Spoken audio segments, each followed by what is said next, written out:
few. Napoleon tried. Why does everyone want to invade Russia? It's far away. It's freezing. No one ever succeeds in doing it. It's like Afghanistan or Yemen.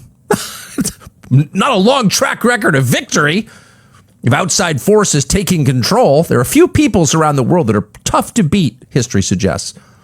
And the Russians are at the top of that list. So why do people keep trying? Well, in a word, resources. That's why. Russia is unimaginably large, literally unimaginably. Most people in the West haven't imagined how large Russia is. Russia is larger than China and India put together. You combine the landmass of China, so big you can barely get your head around it, and India, almost as big, and together they're smaller than Russia. Siberia itself is about the size of the continental United States, and they're like 10 million people living there. In all of Russia, they're about 140 million, something like that. In all of Russia. Meanwhile, Russia has the deepest energy reserves in the world. Some of the highest uranium enrichment in the world. It has, by some measures, the most gold in the world. Silver, bauxite for aluminum, timber, by far the largest timber reserves in the world, which people still need, by the way. Pulp for paper, dimensional lumber for building, people still need trees. And Russia has more than any other place, primarily in Siberia, but not just in Siberia. And of course, farmland and agricultural products, fertilizer, wheat. Russia has as much or more than anyone and very few people. So the promise of access to Russian resources and space and land has been a siren that has called invaders for centuries. And no judgment, by the way, you can see why.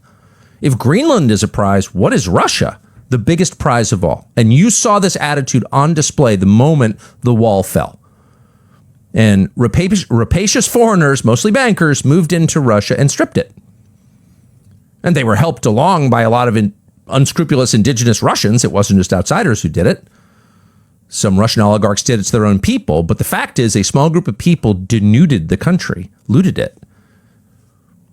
And unfortunately, this always plays out in exactly the same way. It's not enough to loot. You have to take everything and drive everyone else into despair, hopelessness, and poverty. And that's exactly what happened. Russia 30 years ago, 35 years ago, was certainly the poorest country west of, I don't know.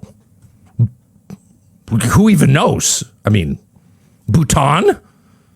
Really poor.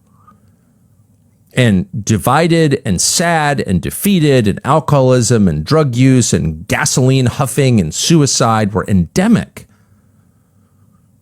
And who did that? Well, the Russians to some extent did it to themselves. You know, they were living in this Soviet system for 70 years. But outsiders did it to them too. That's a fact. And whatever you think of Putin, he's bad. Putin got that under control. And Russia in 2026 bears no resemblance whatsoever to Russia in 2000, the year Putin took over. And one of the main changes he made is he kicked the money changers out of the temple. He did. Sorry. Everyone else has forgotten that, ignores it. He kicked the oligarchs out, or he brought them to his side. You can't act independently of the national interest. Sure, you can become a billionaire, but some of it has to go to the country. And that was spun in the West as cartel behavior. He's the mafia boss. Okay, fine. He's the mafia boss. But the real answer to the question, did it work or not, is obvious not just in the numbers, but in the state of the country, the visible state of the country now versus 25 years ago. It's a completely different place. It's no longer Bhutan. It's not Africa. By some measures, it's much richer than any country in Western Europe. In fact, by every measure it is. By every single measure. Is it richer than Spain? Is it richer than the UK? Oh yeah, much. So that is both tempting to elites from around the world. Wait a second, why do 140 million Russians get all this stuff? We should have some too. But it is also an indictment of their leadership. If you're Boris Johnson and your ancestors ruled the waves, ruled the British Empire, and your country is a kind of sad Urdu-speaking museum now, How many times have Europeans tried to invade Russia? A few.